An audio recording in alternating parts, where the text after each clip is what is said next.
Hi, welcome back. In a recent video, we rated all main DPS characters in Honkai Star Rail, so today, let's rate all sub-DPS characters. Before we say anything else, let's define sub-DPS character. They are a character in your team that supplements the damage dealt by your main DPS with their own damage, unlike a support that just buffs the main DPS damage. But they may also, in a few cases, support the main DPS directly as well, but the main focus is still their own damage. Same rules as last time, 5 stars or E0 and 4 stars or E6. So before we start, comment down below who your favorite sub-DPS is, subscribe and ring the bell for more content like this in the future, and join the special Discord server for a community filled with this kind of content. Follow my Twitter, let's get straight into it. So let's start with the newest sub-DPS in the game, who still isn't out yet, Jade.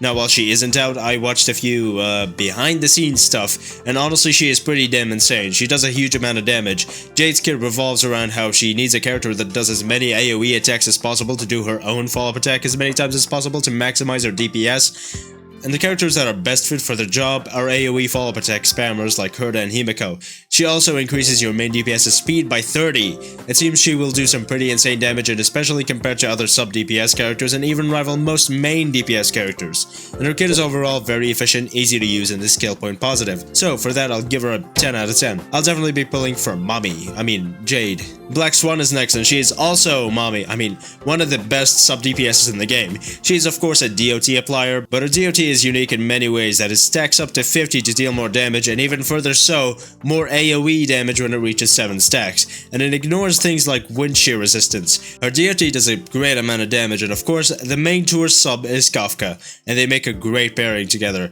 She is also a great pairing for Acheron because she does more than just DOT and reduces enemy def as well. I really don't have anything to nitpick about Black Swan whatsoever. If you want a more in-depth look into her, go check out the video I made about her. In a case where a character seems like they do everything really well like her, I can't give them any lower than a 10 out of 10. Up next is Welt, and it may be a little weird to see him here, but because he fits the definition of sub-DPS pretty well, I'll be including him. He does some good damage on his own, and has a lot of slow in his kit, which gives him good support capability. He is paired well with Acheron and Doctor ratio, but he isn't the best choice for any of the best main DPS characters currently.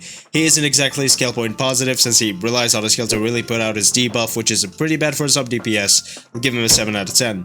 Not the best choice for a sub-DPS by far, but he still has his uses. Next up is Gunaifen, another DOT applier. For a while before Black Swan came out, Gunaifen was the best DOT applier.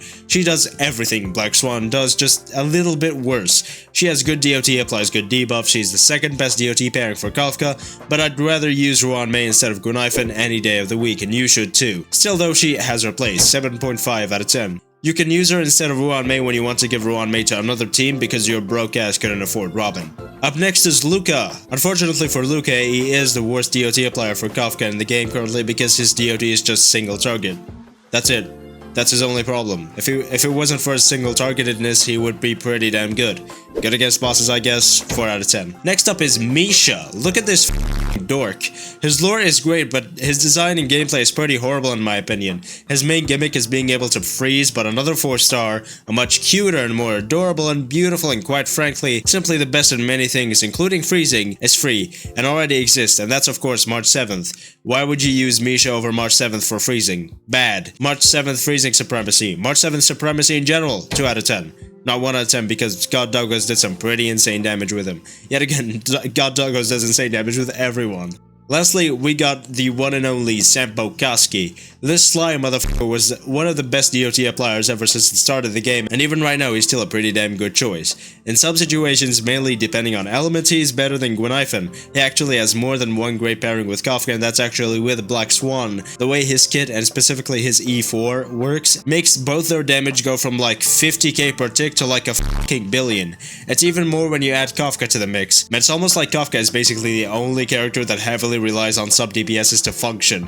Kinda insane how half this list is just DOT appliers. Anyway, Sampo gets a 7 out of 10. So that's it. We don't really have that many sub-DPSs in the game. It's just mostly supports and debuffers. So, thank you for watching. Like, comment, subscribe, and ring the bell for more of this kind of content. In the future, and join the Express Join Discord server for a community filled with this kind of content. Now we'll see you next time.